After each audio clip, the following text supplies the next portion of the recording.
রোজা রাখা যদি আমি বিল্লালে জুতাতে বাইরে আই তাহলে কি আমার রোজা হালকা হয়ে যাবো? কখনোই না। আগে ভিডিওটা দেখেন, তারপরে বিস্তারিত আমি বলতাছি। রোজার মাসে যারা রোজা রাখেন না, অন্তত লজ্জায় শরমটুকু রাখুন। দিনের বেলা মানুষের সামনে খাওয়া দাওয়া থেকে বিরত থাকুন। কারো পরিবর্তন দেখে সমালোচনা করবেন না। সে রমজান মাসে অনেক বড় বড় জ্ঞান দেয়, আবার সে রমজান মাসে কি করতেছে? পরকীয়া প্রেমের শর্ট ফিল্ম বানাইতেছে সে। আবার সেটা রমজান মাসে রিলিজ করব।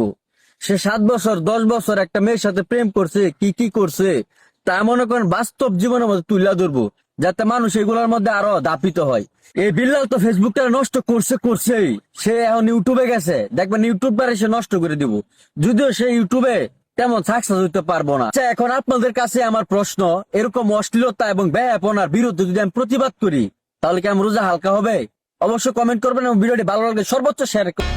অন্যের জ্ঞান না দিয়া নিজে শুধরান, এটাই ভালো হয়।